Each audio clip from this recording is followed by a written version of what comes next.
Itu menurut Adelia. Saya mau satu lagi lah. Adela tadi ya, Adela ya. Dava. Nah, tadi yang ini tiga sekawan ini Dava.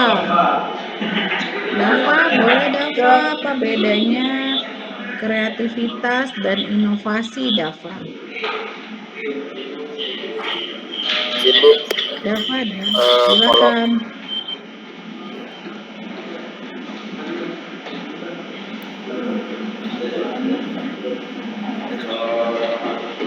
Kalau inovasi itu ini Bu, menciptakan sesuatu yang baru. Kalau kreatif itu mengembangkan sesuatu yang sudah ada menjadi lebih menarik gitu.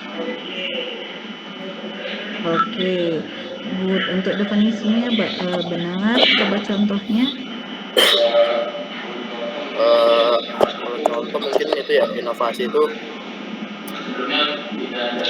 sebelumnya tidak ada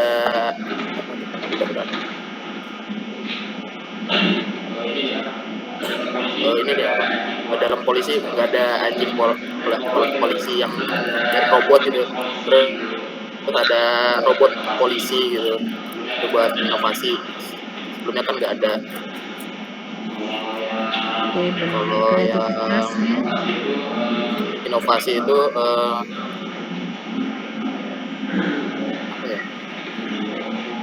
yang kreativitas sekarang. Tadi Buat inovasi suatu kan? Tadi robot polisi inovasi bukan contohnya?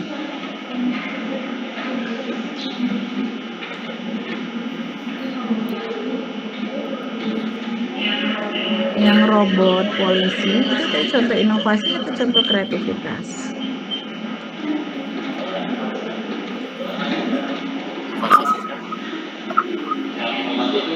Yang inovasi itu kayak ini Bu,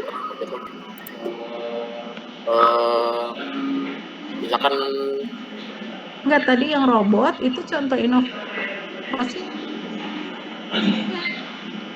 atau contoh kreativitas yang tadi dijelaskan Dava, robot. Ada bisikan ya, nggak boleh loh ada setan di bulan puasa. menggantikan sesuatu yang lama yang menjadi yang baru Bu. Ya, itu inovasi atau Misalkan kreativitas? Yang Dava jelasin inovasi atau kreativitas, cuman itu aja pertanyaannya. Yang kamu jelasin tadi itu kreativitas atau inovasi? Itu jawab dulu. Nah, suaranya udah menghilang.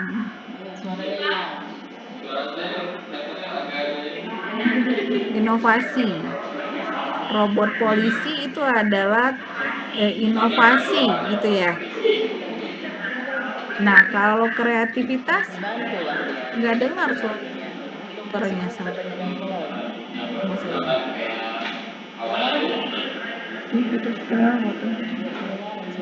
Coba di mute lagi terus diaktifkan lagi suaranya.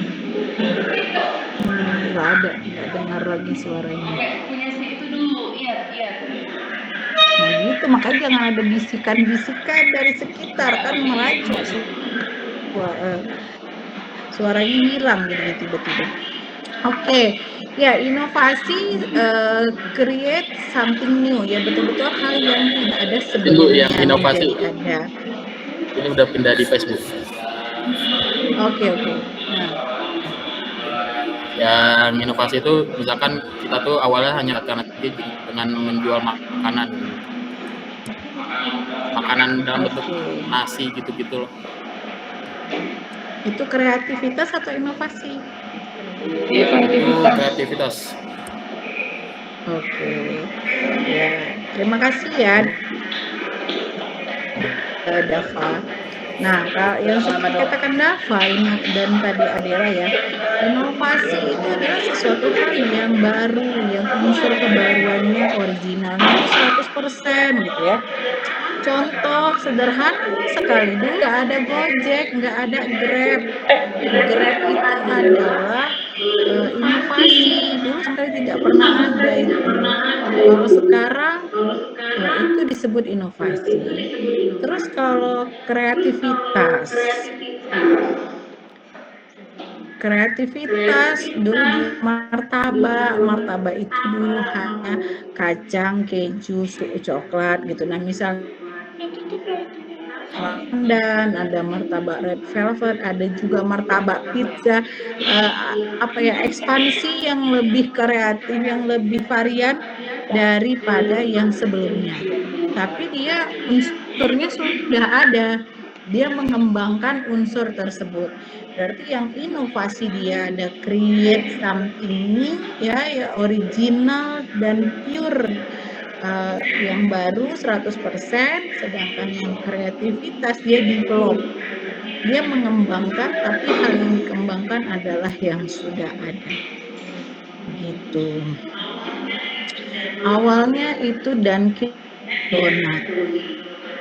Ingat ya, Dunkin Donat. Nah, kemudian ada yang tiru. Boleh nggak tiru? Ya boleh, tapi dia harus berbeda. Dia kreasikan lagi, dia punya kreativitas baru sih. Siapa nama dia itu ya? Andrean Salon itu siapa namanya? Johnny Andrean tiba-tiba buka Jeko dengan varian yang lebih variatif, lebih banyak, dan tekstur donat yang lebih ringan daripada Dunkin. Nah, itu salah satunya kreativitas dari si Johnny Andrean sehingga Jeko bertahan sampai sekarang, dan Dunkin Donat sudah Allah ya, sudah hampir nggak ada lagi ya Dunkin Donat ya. Kalaupun ada, udah lebih sedikit daripada Jeko. Nah, itu contohnya. Ada beberapa konsep kewirausahaan menurut ahli. Yang pertama dari Joseph Schumpeter. Wira kan tadi berani ya, usaha. Jadi orang-orang yang menjadi agen perubahan yang menciptakan sistem yang baru diganti dengan sistem yang baru. Nah, sedangkan Peter mengatakan, Peter Drucker, ini Peter dua-duanya, tapi manfaatkan peluang secara terencana dan sistematis. Kalau dari sini kita bisa simpulkan kewirausahaan berarti kita membuat sesuatu, menciptakan, boleh jadi inovator, boleh menjadi kreator, ya. Tapi perubahan itu dilakukan secara terencana dan sistematis. Bagaimana terencana kita dalam bisnis plan ya, perencanaan bisnis.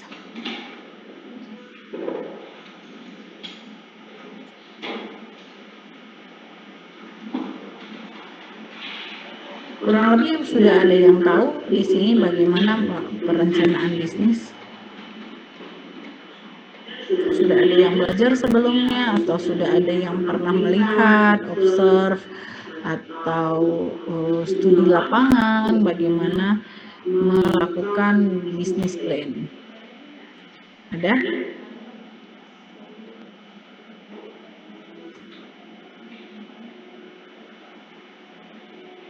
Nah, kita lihat ya. Kita lihat bisnis plan.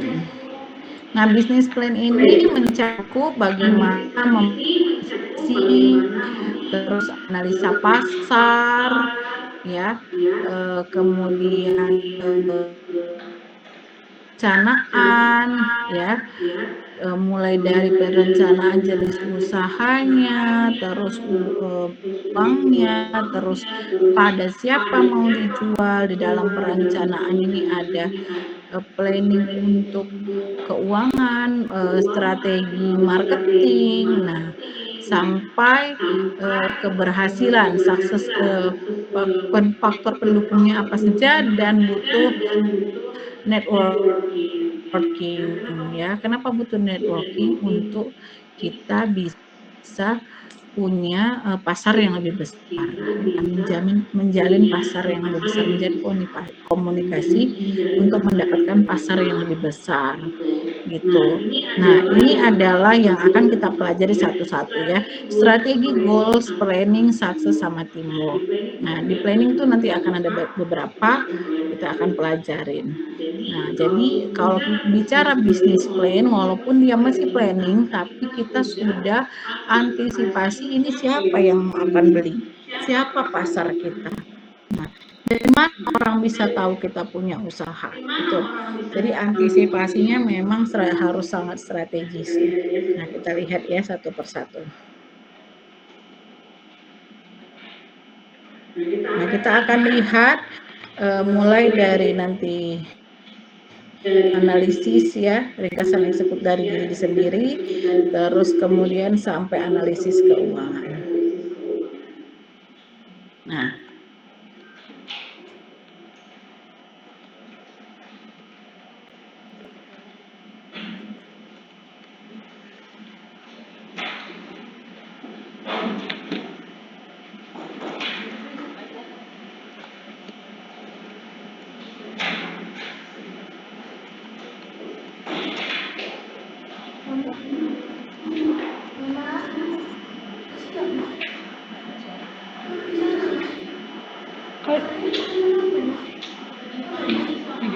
oke, kita akan lihat pertama sekali kita harus menetapkan strategi.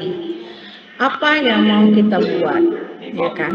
Apa yang mau kita bisnis apa yang mau kita buat? Bisnis apa yang mau kita cari? Nah, ya kita konsepnya bisnis ya. Kita harus turun ke lapangan. Kita harus tahu kebutuhan pasar. Nah, terus permintaan masyarakat yang seperti apa? Yang belum terpenuhi yang bagaimana?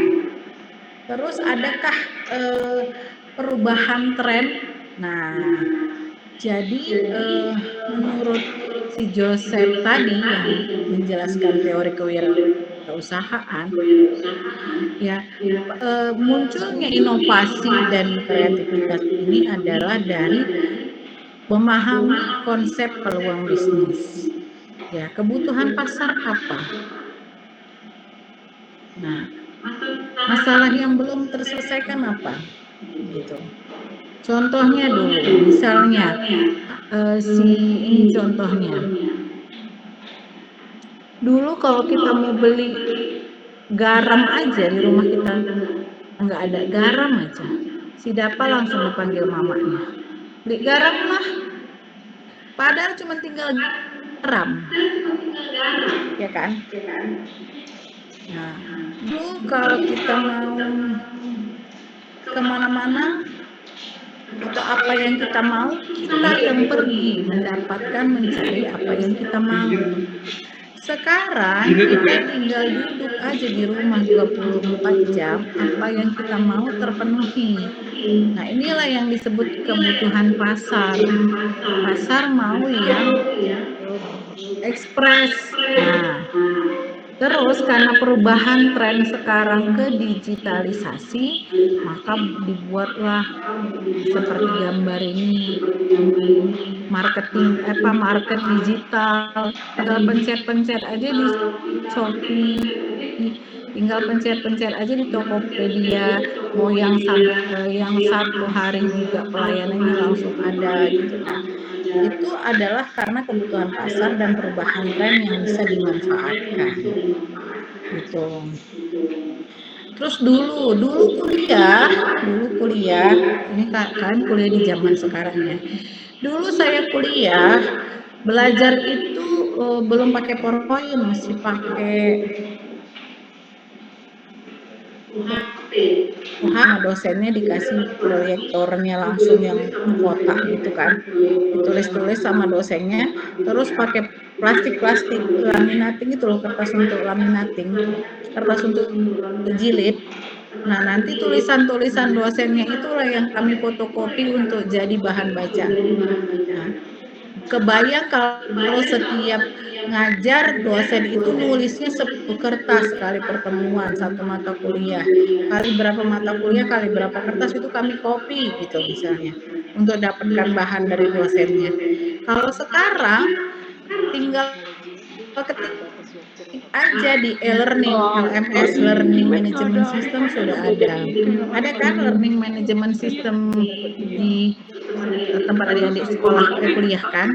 Nah, jadi dosen nggak perlu lagi pakai tulis-tulis lagi gitu. Nah, teman-teman pun nggak perlu lagi kopi-kopi bahan lagi, semua sudah ada dalam learning management system itu, LMS itu ya kan. Udah ada e-book. Bayangkan sekarang Anda ketik aja Z Library. Pernah buka nggak Z Library? Search lah, mau buku apa? Free download. Nggak perlu nenteng-nenteng lagi segini buku. Nah, semua sudah bisa baca di dalam file laptop, boleh dikumpulin atau di handphone. Jadi kalau dulu anak kuliah bukunya banyak, kalau sekarang nggak perlu banyak, tapi semua kapasitas handphonenya yang harus besar atau kapasitas laptopnya untuk menyimpan file-file pembelajaran semuanya. Nah, itu adalah perubahan tren. Nah, sekarang kalau bicara masalah yang belum selesaikan dan permintaan yang belum terpenuhi, contohnya apa? Contohnya,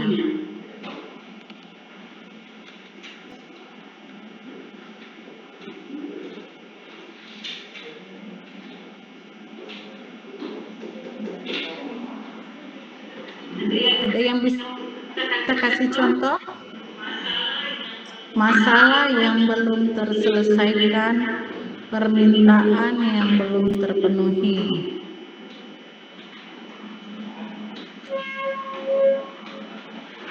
Sama aja sih sebenarnya sama si Grab tadi, sama si belanja online tadi. Dulu harus ke sana, itu permasalahan. Kalau hujan bagaimana, nggak ada kendaraan bagaimana gitu ya kan. Nah sekarang tinggal di rumah aja, tunggu, nggak punya waktu pun Anda bisa memenuhi beberapa kebutuhan langsung terpenuhi dalam waktu yang sama gitu. Ya, next.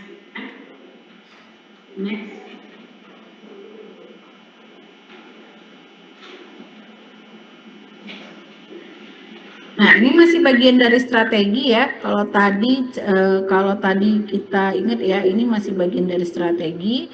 Kalau tadi cari cara peluang bisnis, mau bisnis apa? Nah, cari caranya. Sekarang cari peluang bisnisnya. Tadi pahami dulu bagaimana konsepnya. Sekarang cari peluang bisnisnya. Cara cari peluang bisnis ada di dekat kita, nggak usah jauh-jauh surveinya, nggak usah sampai ke Australia. Ya. Bisnis yang baik itu lahir dari apa yang dikeluhkan orang di sekitar kita. Nah, dari kesulitan sehari-hari. Nah, dari kebutuhan spesifik komunitas, kesulitan sehari-hari. Contoh antrian panjang, peluang aplikasi booking online. Supaya nggak perlu antrian panjang. Dulu mau ke rumah sakit, mau berobat, ya kan? Orangnya udah kritis, harus registrasi dulu, menunggu antrian, gitu nih. Sekarang kita sudah bisa register lebih dahulu pakai sistem JKN gitu misalnya. Begitu sampai rumah sakit tinggal tunjukin aja, langsung bisa berobat. Nah, itu dari keluhan, dari kesulitan. Nah, apalagi contohnya? Dulu mengerjakan tugas itu harus pakai apa? Buku. Ya kan? Ngerjain skripsi itu baca beberapa buku. Kalau dulu saya itu di perpustakaan, ambil buku satu, ketik, tukar lagi buku lain, cari lagi, ketik lagi. Nah, kalau sekarang ada sumber, semuanya ada di Google. Mau bantuan apa? Mau parafrase ada, mau parafrase, terus mau diubah ke bahasa mana, semua ada. Mau cari sumber ide ada dari ChatGPT, dan banyak tools yang untuk membantu jawaban dari keluhan-keluhan atau kesulitan-kesulitan dari masyarakat. Nah, terus lihat perubahan trennya. Digitalisasi, gaya hidup sehat, ekonomi kreatif, bisnis berbasis rumah. Sekarang banyak UMKM, bisnis rumahan, yang nggak punya tempat usaha, mahal tempat usaha, nggak punya duit untuk sewa tempat, bisa loh menghasilkan uang dari rumah. Nah, sekarang nanti si Iyat ditanya sama tetangganya, si Iyat itu apa kerjanya? Kok nggak pernah keluar tapi beli mobil baru misalnya, nanti kalau lulus ya kan. Nah, ternyata dia jadi orang yang ekonomi kreatif, bisnisnya di rumah aja, tapi duitnya jalan. Nah, tetangganya yang kepo, nggak pernah keluar di rumah aja, ngapain itu, tapi bisa beli mobil baru. Nah, bilang sama tetangganya, lihat perubahan tren dan teknologi. Anda sekarang mau konsultasi, mau ke dokter, tapi penyakitnya nggak terlalu parah, tapi Anda butuh kepastian tentang penyakit Anda dan nggak bisa ke dokter. Pakai Halodoc, aplikasi ya kan, ekonomi kreatif Halodoc. Jadi kasih tahu simptom keluhan Anda apa, ketik keluhannya ini, nanti dokternya akan jawab balas. Ya, kasih obat ini, beli ya tinggal beli. Beli nggak punya duit, nggak punya waktu karena sakit, pakai lagi aplikasi bantuan. Jadi segalanya mempermudah. Itu adalah jawaban dari kebutuhan masyarakat. Nah, yang ketiga, strategi apa lagi yang kita butuhkan? Kenali diri kita. Kita bisanya apa, kita minatnya apa, terus kita punyanya apa, kekuatan kita apa, terus siapa yang menjadi pasar kita. Nah, keahliannya.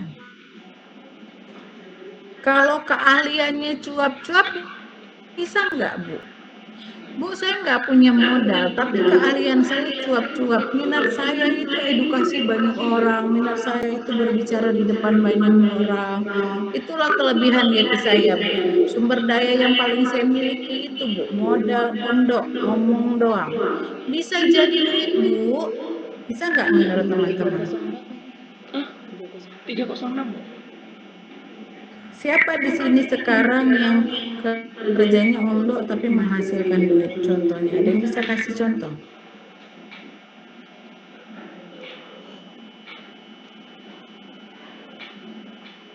Podcaster,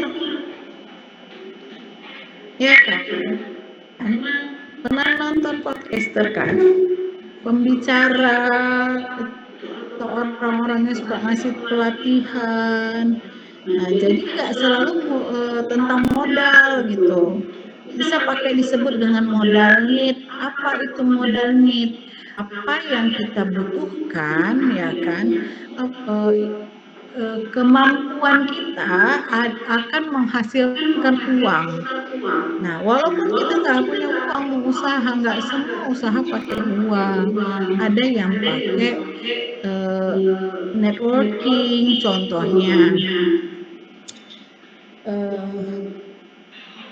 Kita ada kenal si A, terus dia udah terkenal, dia lama-lama dia terkenal, dia dipanggil ke sana kemari. Contohnya siapa ya? Ada yang kenal Dahlan Iskan nggak?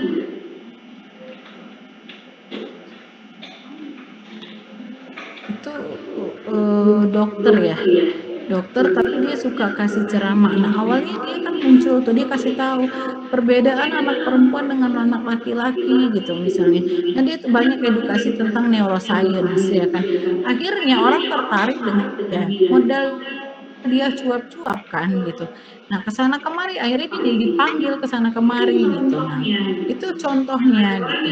Nah, kayak orang yang podcast, yang dulu nggak terkenal, tapi karena dia cuap-cuap, jadi dia terkenal. Nah, itu juga adalah keahlian. Jadi kalau bicara bisnis, Bu, nggak semudah itu loh melakukan bisnis. Saya nggak punya modal awal, nggak semua bisa jadi modal awal. Nah, Anda menjadi reseller itu juga peluang bisnis. Baru Anda sambil belajar mengumpulkan. Oh, dia laku tuh dengan cara gini. Anda udah turun di lapangan nih. Udah paham kebutuhan masyarakat. Anda bisa lakukan sesuatu yang pengembangan dari yang sudah Anda lakukan. Nah, tapi perjelas target pasar Anda. Siapa? mau genrenya mau kemana? Mau ke mahasiswa kah, ke anak-anak kah, ke orang tua kah, atau mau ke semua dia bisa, siapapun. Nah, terserah berdasarkan dari mana, dari apa yang mau Anda lakukan. Tuh. Ya, maka lakukan analisis SWOT. Pahami kelebihan, pahami kelemahan, peluang dan hambatannya. Ya. Terus setelah udah dipahami, Anda sudah dapatkan gambaran peluangnya, lakukan mode ATM namanya. Amati, tiru, modifikasi. Nah, amati, tiru, modifikasi.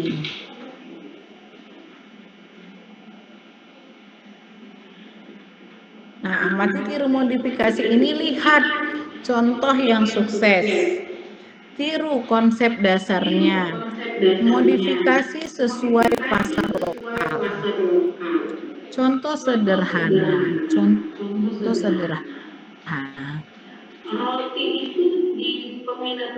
Roti itu di peminat mana?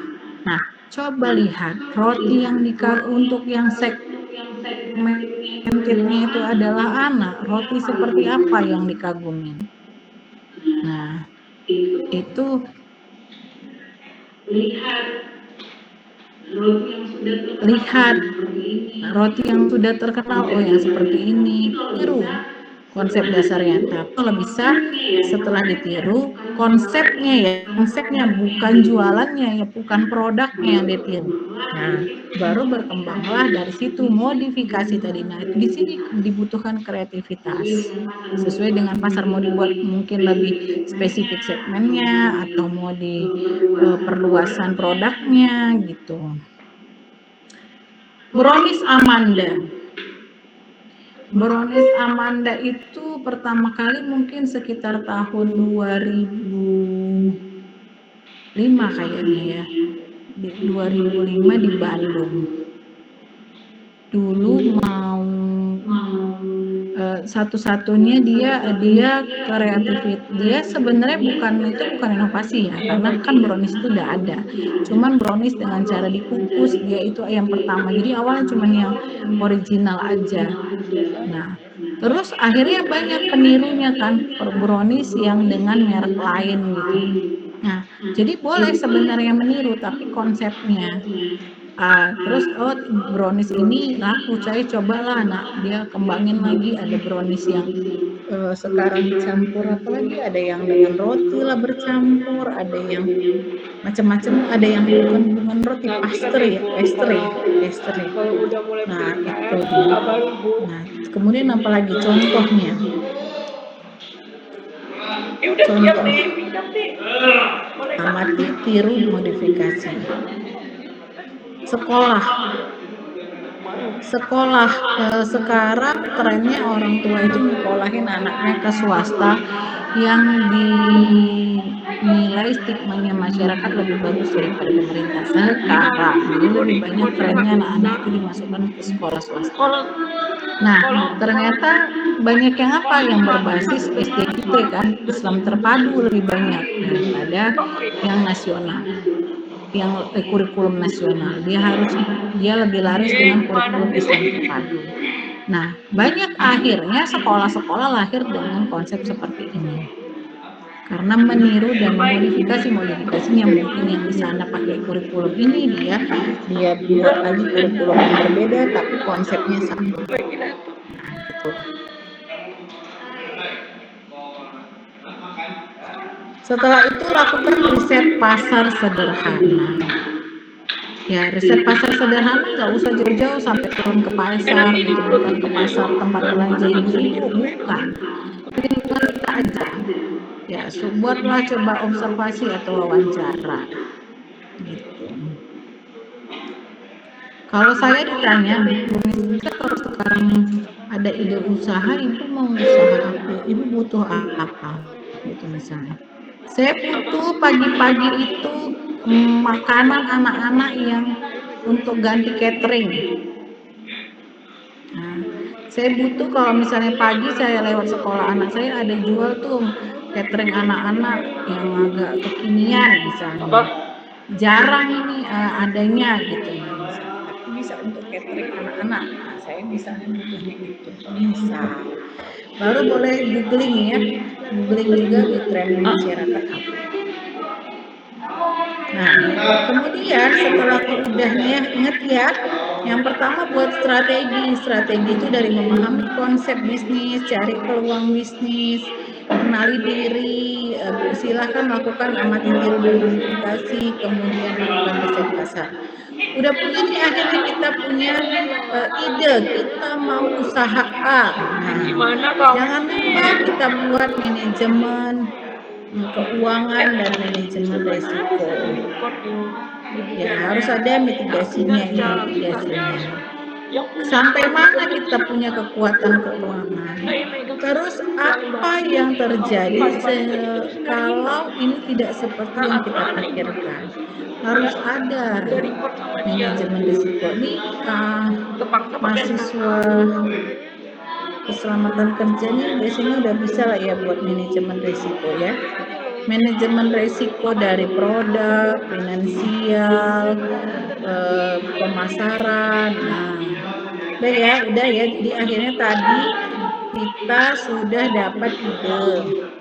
Idenya dari mana? Dari hasil memahami dan melakukan observasi peluang bisnis. Nah, kemudian kita sudah melakukan manajemen resiko, sudah melakukan antisipasi mitigasi untuk manajemen resiko dan keuangan. Nah, apalagi yang harus kita lakukan setelah itu? Berarti kita sudah Jadi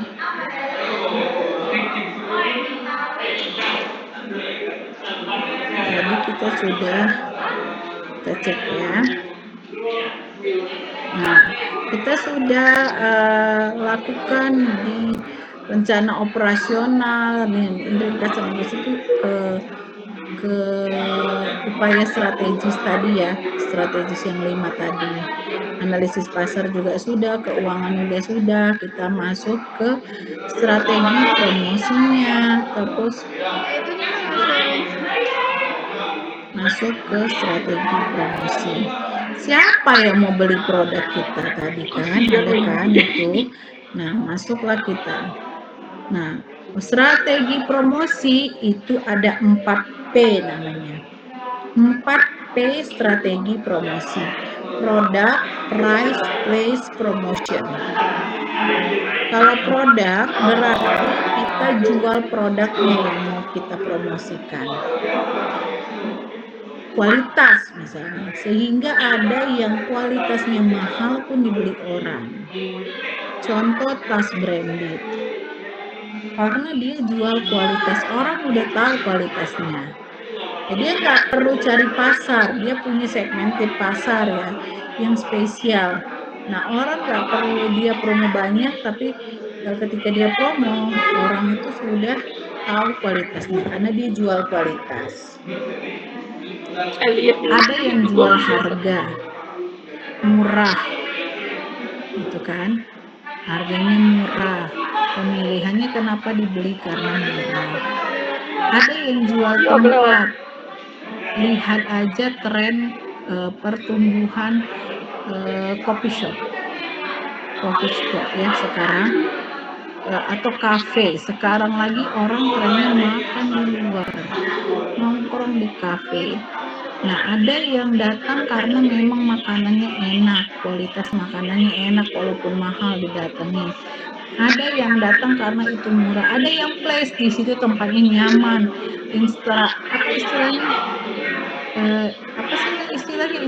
instagramable gitu ya. Apa sih istilahnya itu? Yang tempatnya itu bisa untuk foto-foto, posting status gitu. Nah, padahal makanannya nggak enak gitu. Jadi kita kalau bicara coffee shop ya, atau misalnya ke tempat nongkrong. Nah, ada yang pakai promotion. beli satu dapat satu. Di laundry nge-laundry 5 kali gratis sekali. Di laundry biasanya gitu. Di tempat pencucian mobil atau sepeda motor biasanya kayak gitu. Ya kan?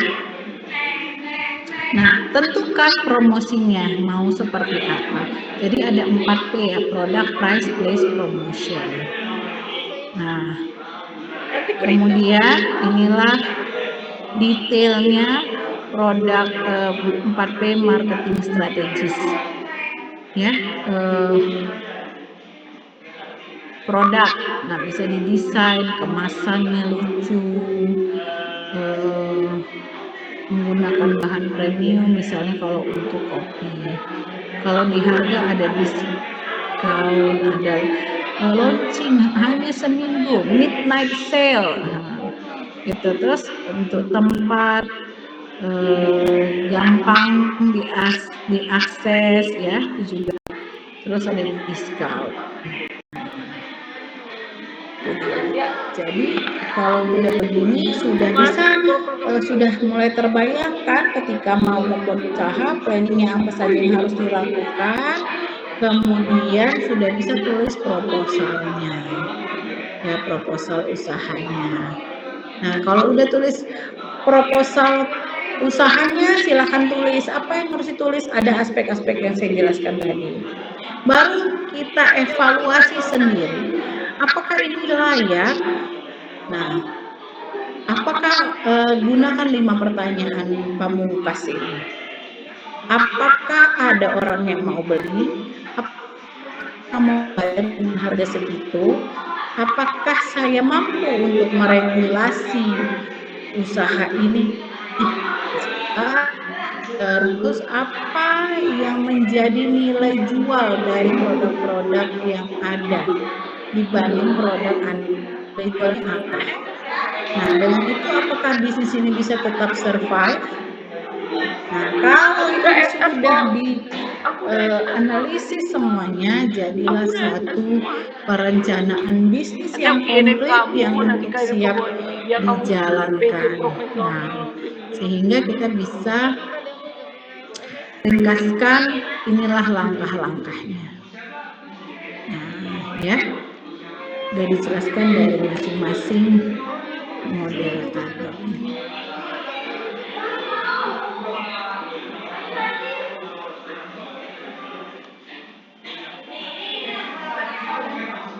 Kemudian kita akan masuk ke skill apa yang kita butuhkan untuk menjadi entrepreneur.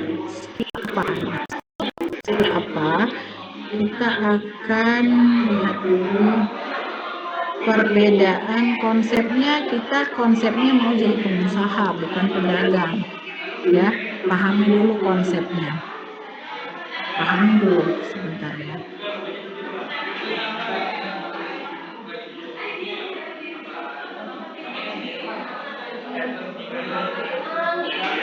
Dibalik dong. Ibu. Nah, inilah ada perbedaan pengusaha. Kita konsepnya pengusaha yang tadi kita bicarakan ya, bukan pedagang. Nah, ini bedanya. Jangan kita mikirnya kita mau jadi pedagang. Enggak, kita mikirnya kita adalah pengusaha. Jadi ada sistem, ada langkah-langkah, ada upaya strategis, itu adalah jiwa-jiwa pengusaha. Tapi kalau pedagang, dia hanya memikirkan bagaimana cara mendapatkan uang saat sekarang. Nah, untuk survive di kemudian hari, ya kan? Untuk dia kebutuhan hidupnya saja. Kalau pengusaha, bagaimana saya bisa merekrut orang banyak dan menjamin hidup orang banyak gitu. Jadi bisa merekrut karyawan, bisa karyawan hidup dari tempat kita gitu. Nah, terus ada relasi bisnis. Kalau pedagang tidak pakai relasi. Kalau udah tahu kita butuh ke warungnya, ya udah silahkan. Kita butuh apa, datang ke tempatnya. Nah, kalau pengusaha dia mainnya di networking, itu bedanya. Jadi konsepnya ada konsep pengusaha, bukan mau jualan. Nah, ini bedanya. Nah, kita akan lihat beberapa contohnya ya. Contoh usaha yang boleh kita katakan baru tapi berkembang dengan pesat. Contoh, ada yang bisa menjelaskan ini?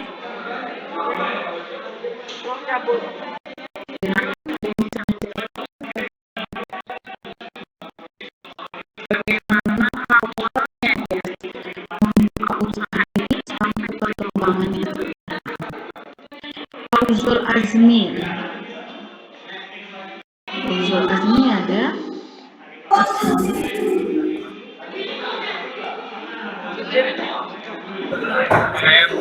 Ya silakan Fauzul Azmi. Mau bicara Gojek atau kopi kenangan dulu?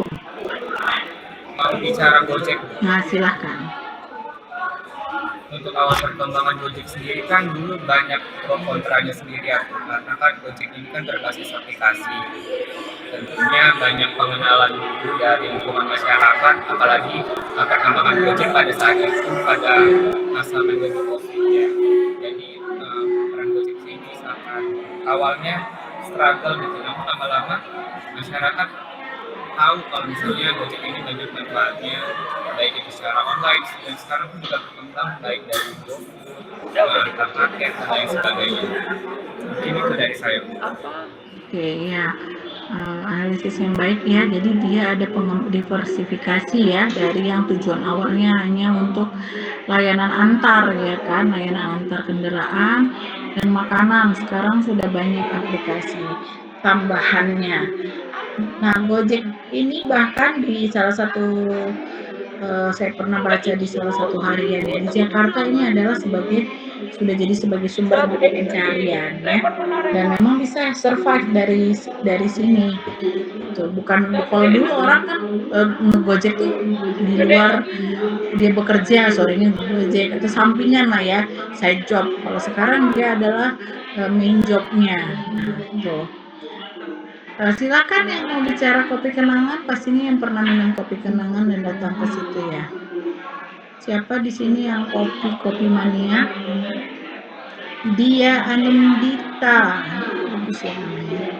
Dia Anindita ada. Kecil lagi yuk.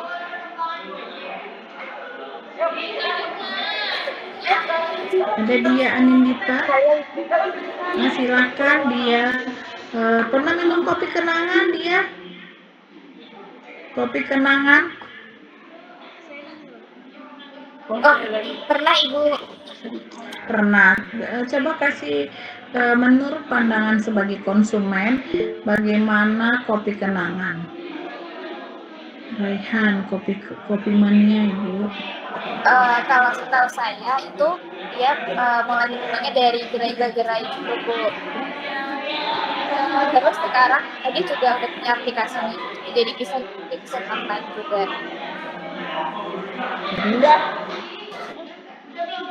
Udah, cepet. Udah, itu aja.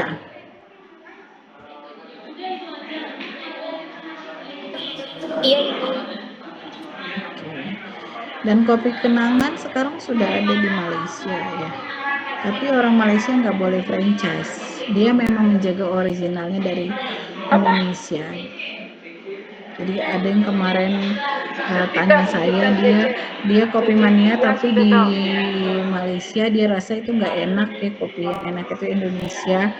Terus dia mau pas masuk, jadi dulunya dia minum kopi itu selalu merek Eropa, begitu dia ini kemudian dia langsung suka dengan kopi Indonesia, tapi yang ada di tempat dia cuma kopi kenangan. Nah, walaupun dia banyak modal, dia pernah mau franchise nggak dikasih sama kopi kenangan. Tetap originalnya orang Indonesia kalau mau nggak buka franchise untuk orang di rumah. Nah, oke. Nah, sekarang kita akan lihat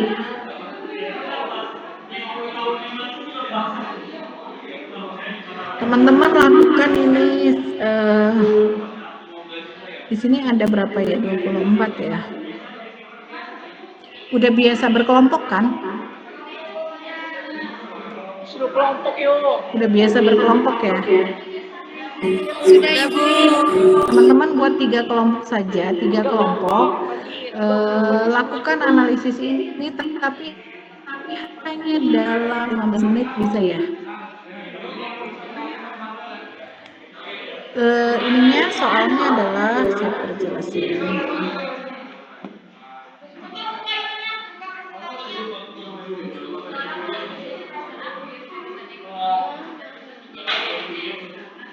Suara mahasiswa sosial lagi.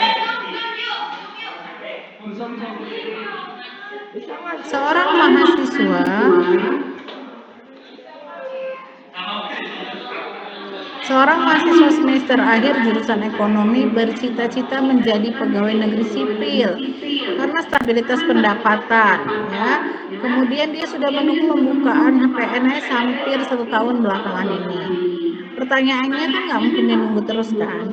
Apa saja faktor mindset yang membuat dia memilih pekerjaan formal?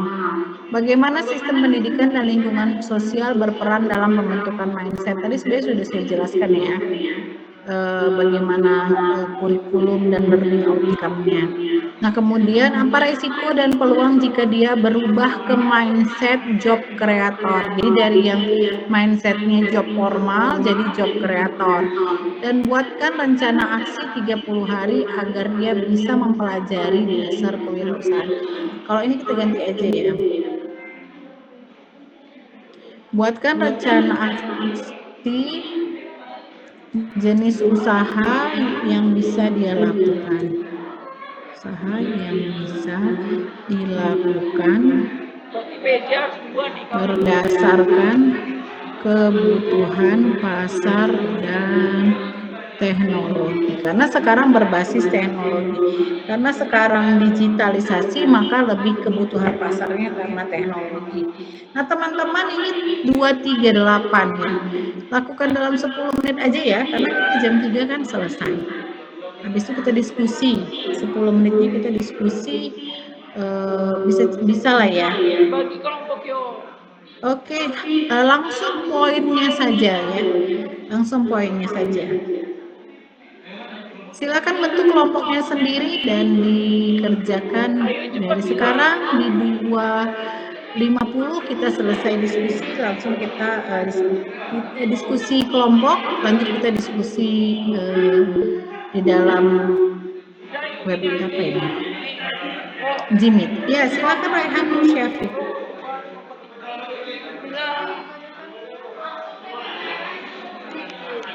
Raihan mau tanya, Raihan. Silakan Raihan.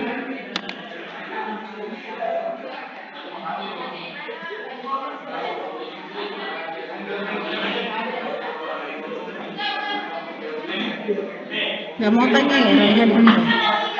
Oke, silakan teman-teman dikerjakan.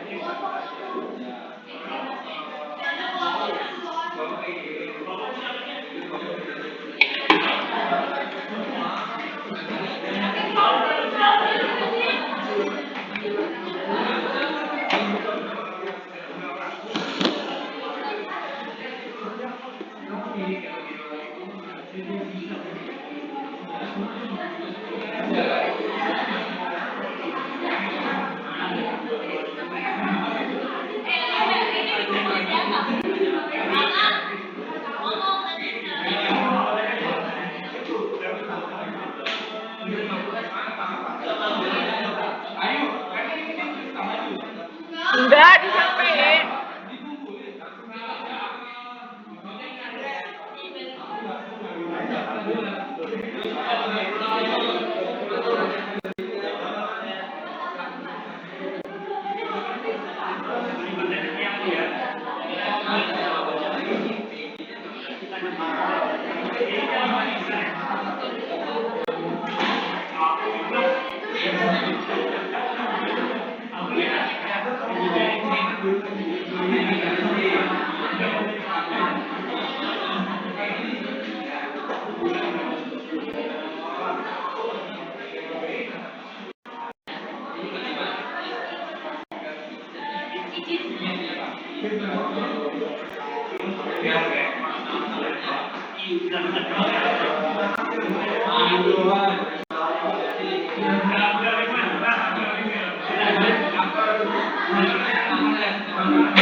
Sama-sama apa?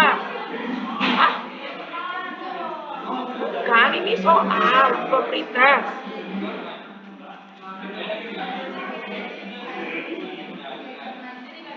Prioritas nanti.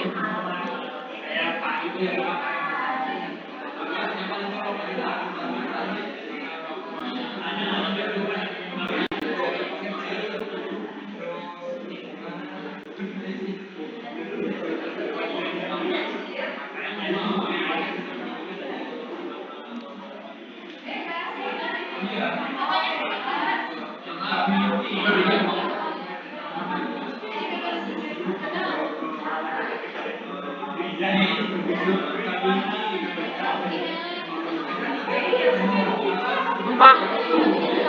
Apa? Faktor penyebab menurut yang di PPT yang belum lihat lagi di laptop mau lihat nonton tanya Ayu faktor penyebab ada berapa?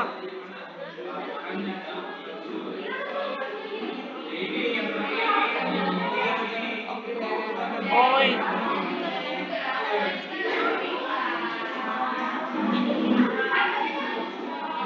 Aku pakai GPT.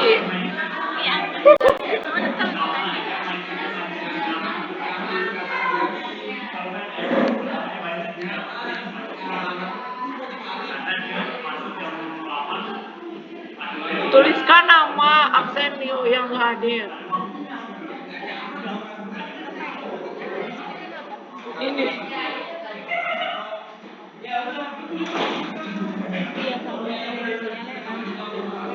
Service evaluation.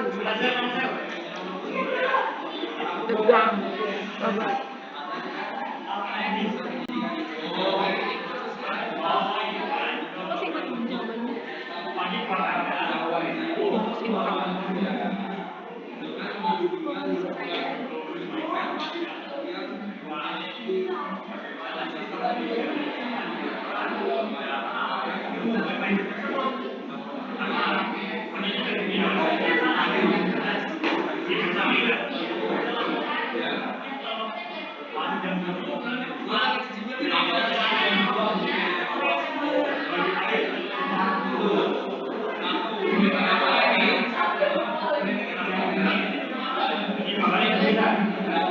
Dandi, letakkan isi Dandi tadi. Bilang aja Dandi isi ke mana?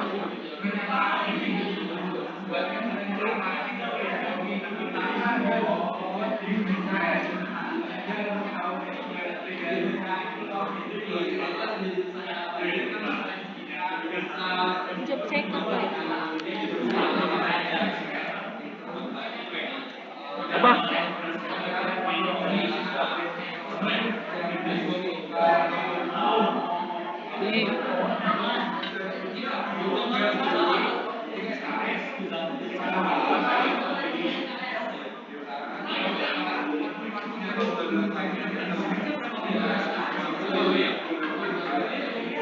Udah lah pakai video nggak bisa diskusi background.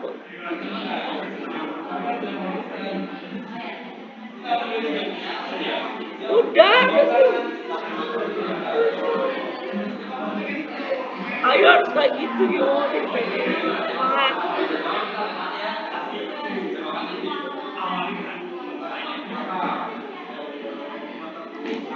Bisa.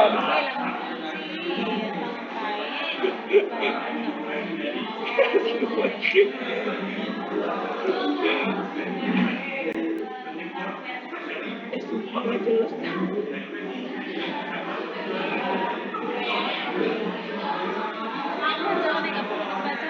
Iya.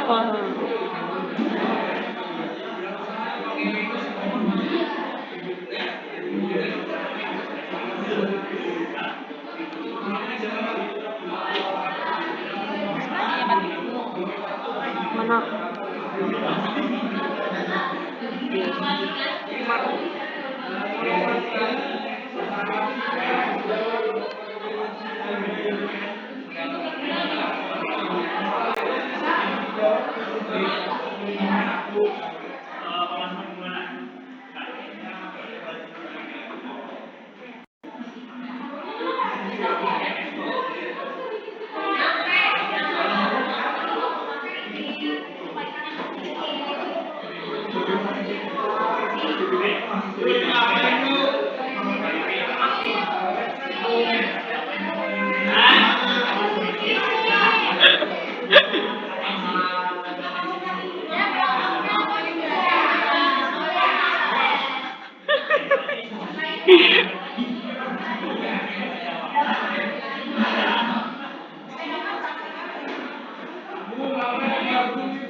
Iya, mati kemen.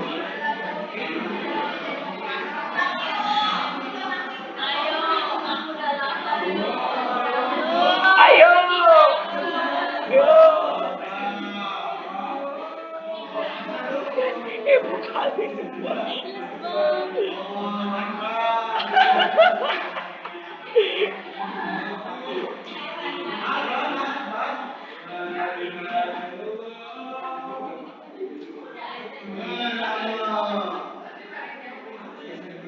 Bukan semua. Betul, aku belum.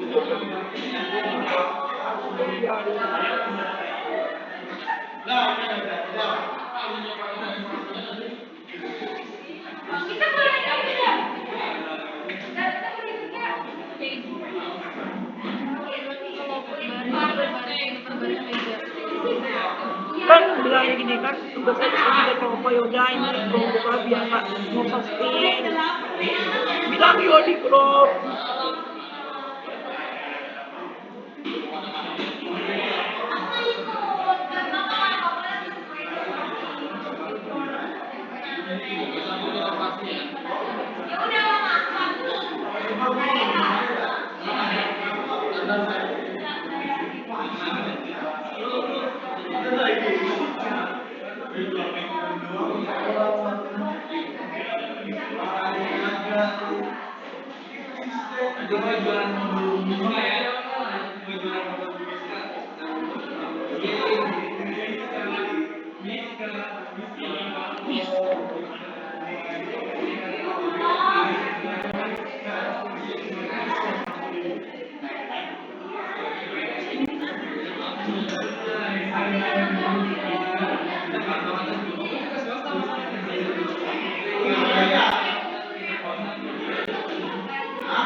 Ayo, Dandi ada di main, tapi nggak di sini. Bilang aja ke ibu ini. Dandinya ada, Bu.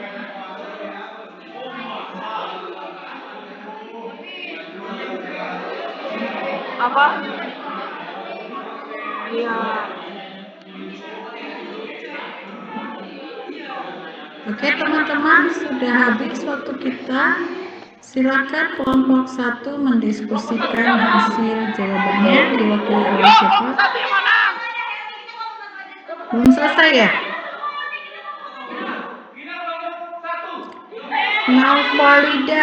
Nauvalida kelompok berapa?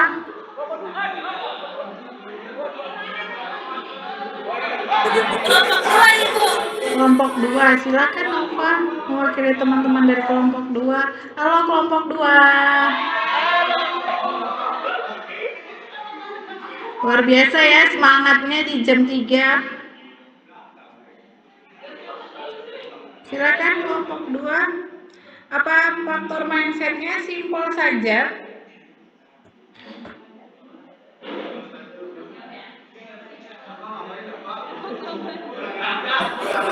Baik Ibu.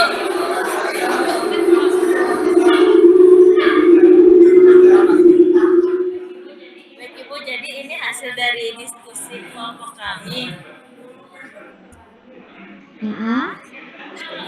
Kalau untuk yang pertanyaan pertama, hasil dari dari kelompok kami itu kenapa sih banyak orang yang lebih memilih pekerjaan formal atau dari pola pikir Bu? Yang pertama tuh menghindari resiko, karena kan kalau misalnya kita pekerjaan formal kita dapat keamanannya tuh gitu, misalnya kayak dari segi kesehatan kita dijaga gitu, maksudnya dapat jaminan. Terus yang kedua representasi sosial Bu, terutama kayak misalnya itu loh tetangga kamu aja bisa lolos CPNS gitu, masih banyak lah representasi seperti itu. Terus habis itu merasa aman karena terjamin hal tadi seperti tadi. Terus zonanya nyaman Bu, karena memilih jalur kerja yang jelas gitu kan. Kalau misalnya masuk PNS atau masuk swasta itu kita udah jelas ya Bu, kita bakal kerja apa, terus kita juga bakal dapat apa feedback dari perusahaannya, dibanding kita mau melakukan dari nol kayak misalnya berwirausaha gitu Bu. Nah itu kalau untuk pertanyaan pertama. Dan dari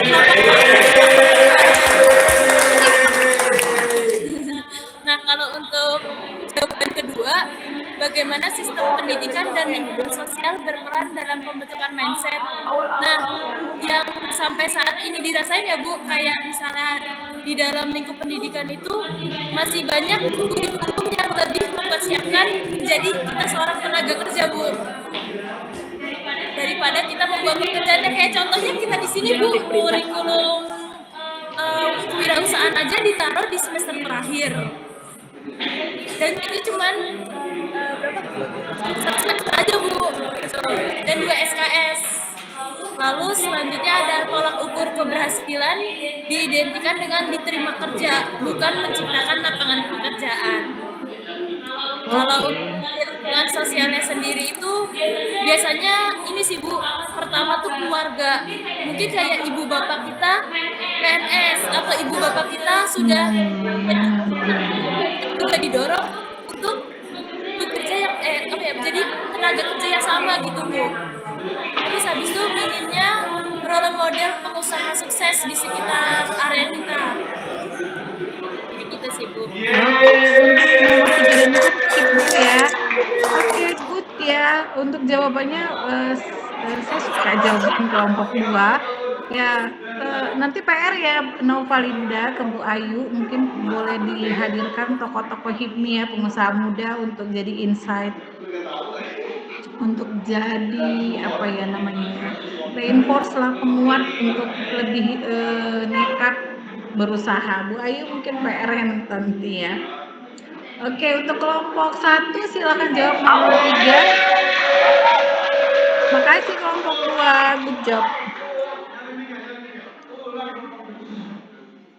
Silakan kelompok 1 nomor 3. Siapa kelompok 1? Oke Bu. Oke. Aku dari kelompok 1 Bu. Ya. Tolong dong kelompok sebelah jangan ramai.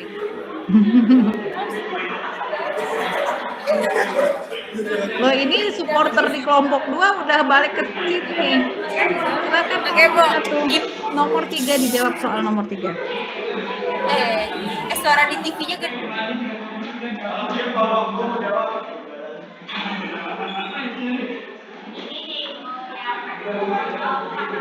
Isi deh Bu, yang untuk faktor mindset yang membuat dia memilih pekerjaan formal PNS itu ada beberapa Bu dari hasil diskusi kami. Yang pertama itu ada orientasi keamanan, yang dimana PNS itu kan ada gaji tetap setiap bulan, terus mendapatkan tunjangan dan dana pensiun, terus ada resiko kehilangan pekerjaan, itu relatif kecil Bu. Selanjutnya itu ada faktor menghindari resiko. Yang pertama ada tidak siap menghadapi ketidakpastian penghasilan. Yang kedua ada takut gagal jika berwirausaha. Terus untuk faktor ketiga itu ada pola pikir. Yang pertama itu ada pola pikir kita terbiasa diarahkan pada suatu sistem, nyaman dengan struktur dan aturan yang jelas, serta fokus pada stabilitas bukan pertumbuhan agresif. Dan yang keempat itu ada faktor psikososial, yang dimana PNS sering dipandang bergengsi di masyarakat hingga saat ini. Ada legitimasi sosial dan rasa aman jangka panjangnya jika kita semua menjadi PNS. Terus kalau untuk peran sistem pendidikannya itu, pendidikan formal tuh lebih banyak mencetak pencari kerja dibanding mencipta kerja. Karena kurikulum cenderung fokus pada teori bukan praktek bisnisnya. Karena kan rata-rata ukuran SMK juga, tapi kurang lebih di SMK itu kan juga kita mencari kerja bukan menciptakan kerja. Selanjutnya ada kesuksesan sering diukur dari lulus, dapat kerja tetap, jadi mendapatkan penghasilan stabil. Gitu. Selanjutnya ada resiko dan peluang jika berubah ke mindset job creator. Di situ ada resiko penghasilan tidak stabil, modal bisa hilang, tekanan mental lebih besar karena adanya komentar dari netizen Bu. Dan masih tidak menjamin 100% bahwa akan sukses. Peluangnya? Tuh Bu, dari kelompok kita. Ini supporternya kelompok 2 ya? Orangnya cuma itu aja tadi. Oke, makasih kelompok 1. Sekarang kita buka kelompok 3 untuk yang pertanyaan keempat saja. Ya. Kelompok, aduh ramai. Ya, buat kelompok 3 jawab pertanyaan keempat saja ya. Pertanyaan nomor 4 saja.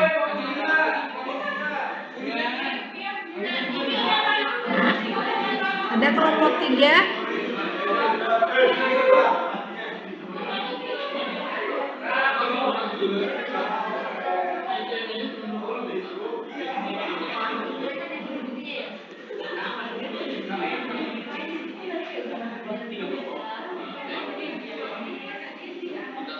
Kelompok 3, silahkan.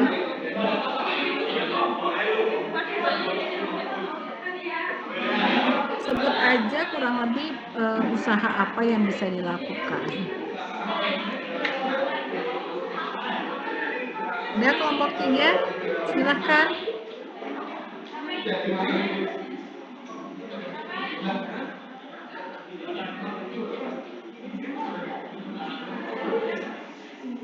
Kelompok 3, nggak ada ini kelompok 3-nya. Apakah suara saya? Nah, silakan Pak Usul. Ya Bu, saya ingin menjawab kembali Ya, silahkan. untuk rencana aksi saya bisa dilakukan. Tadi kan udah ada beberapa ya Bu yang dijelaskan terkait bisnis plan. Dimulai dari tadi cara peluang bisnis, mencari peluang bisnis, terus mencari masalah di sekitar, perubahan teknologi, kenali diri menggunakan metode ATM yang amati, tiru modifikasi dan riset pasar. Dan tentunya ada salah satu jenis usaha yang bisa dilakukan dengan memanfaatkan kebutuhan pasar dan teknologi. Salah satu contohnya adalah jasa desain digital marketing, yang dimana kan beberapa perilaku masyarakat UMKM tidak paham terkait media sosial dan juga penggunaan teknologi. Yang dimana dengan kehadiran jasa digital marketing ini membantu UMKM lokal dalam melakukan promosi bisnis usaha melalui jasa digital marketing. Mungkin segitu. Oke, thank you. Berarti digital marketing ya, karena berbasis teknologi. Oke,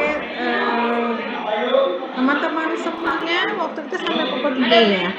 Saya punya post test sebenarnya, tapi mulai apakah masih ada waktu atau nanti dari pihak kampus? Boleh Bu, boleh.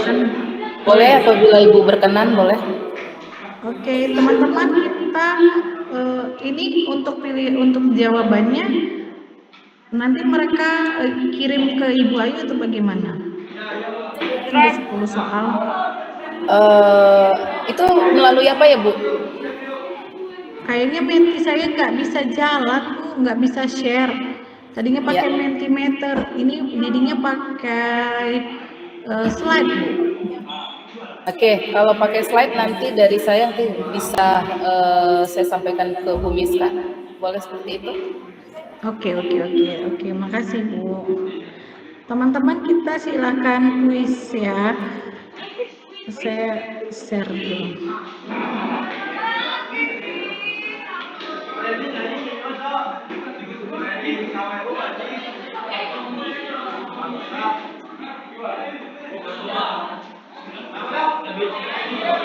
Saya terpisah dulu.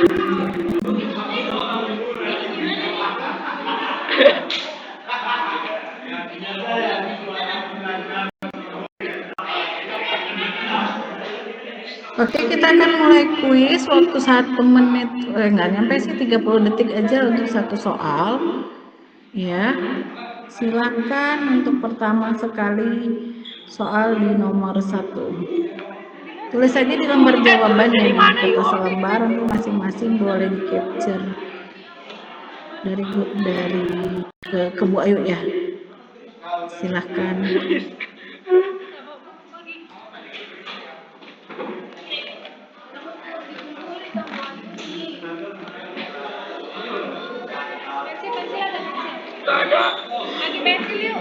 Soal nomor 1. Ayam aja yuk. Yuk ayam. Ya, sudah soal nomor 1.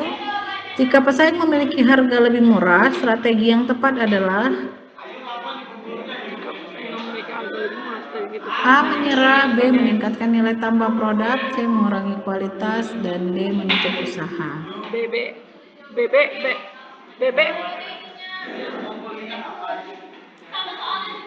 Enggak ya, ayam ya.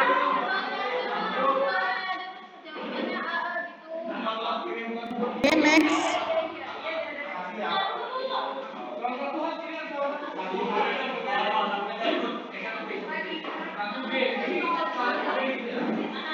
Analisa SWOT dalam wirausaha membantu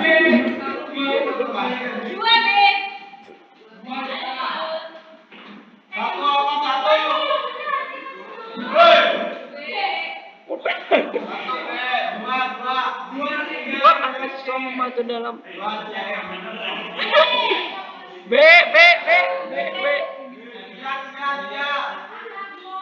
Oke, next. Untuk soal nomor 3. Izin Bu Miska memotong. Izin Bu Miska, mungkin seperti ini Bu, biar tidak ada tidak ada yang merubah jawabannya lagi, bisa langsung dikirimkan di kolom chat biar bisa sama-sama kita lihat saja.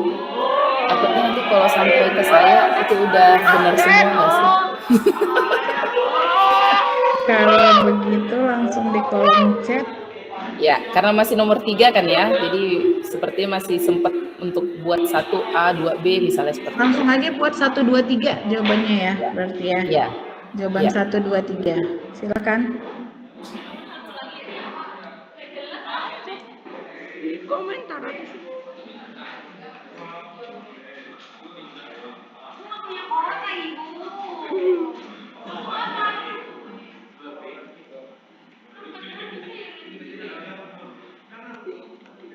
Langsung 1, 2, 3 ya. Oh.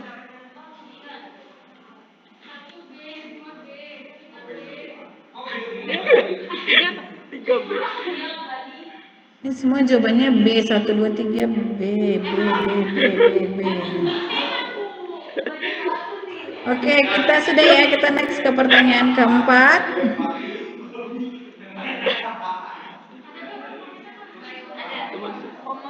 Strategi promosi buy one get one termasuk dalam strategi marketing di bagian apa? Produk kah, price, atau promotion, atau place? Wih, udah jago ini semuanya. Ya, promotion ya. Itu kegampangan kayaknya pretesnya. Next di nomor 5. Nomor 5 kompak semua ya angkatannya. 1 BB semuanya, 2 B semuanya. Nomor 4 udah C semua. Nomor 5. Saya belum menemukan jawaban yang beda. Nomor 5 B semuanya. Jika penjualan menurun setelah 3 bulan, tutup aja lah. Kenapa harus dievaluasi? Oke. Nomor 5B. Next, nomor 6.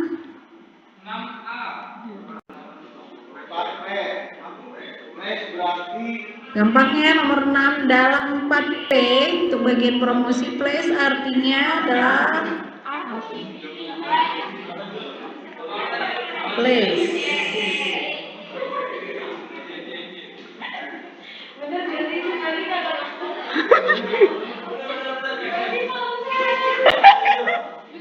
Oke, nomor 7. Iya betul. Saya ingin buka usaha kopi di kelas. Nomor 7, silakan ketika ada seorang mahasiswa yang membuka usaha kopi di dekat kampus. Langkah pertamanya adalah B. survei minat dulu, kopi seperti apa yang diinginkan ya. Oke, B. Oke, good.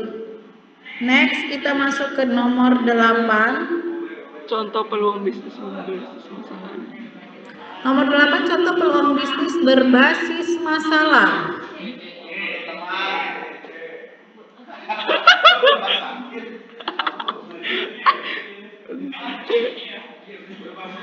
Oke, jawabannya semua sama ya, di C.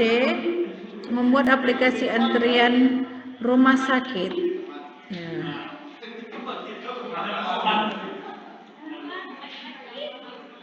Nomor 9. Silakan dijawab nomor 9. Tujuan utama bisnis plan adalah B. good.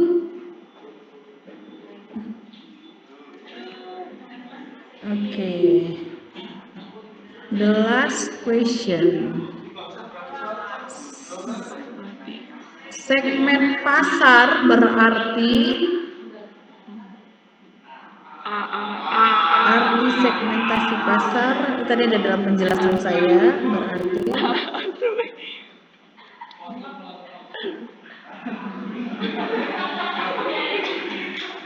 sharing jawabannya alhamdulillah.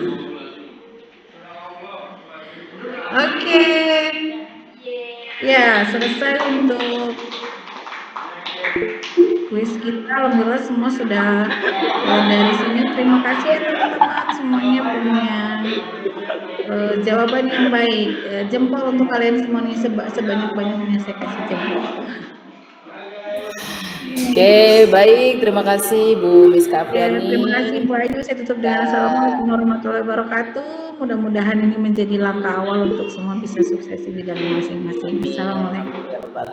Waalaikumsalam warahmatullahi wabarakatuh. Ya, baik, mungkin sekalian kita berfoto bersama dulu ya. Untuk ini kita, untuk dokumentasi kita pada hari ini. Silakan siapa yang ini adminnya? Silakan Helmi. Biar kita berfoto bersama dan pastikan semua teman-teman yang aktif di kameranya di open biar bisa kita di screenshot sama Helmi. Helmi mana nih Helmi? Ya Ibu. Udah Mi, pakai aba-aba ya. Terus saya lupa senyum lagi. Ayo. Iya Bu. 1, 2, 3. 1, 2, 3. Udah Bu. Oke.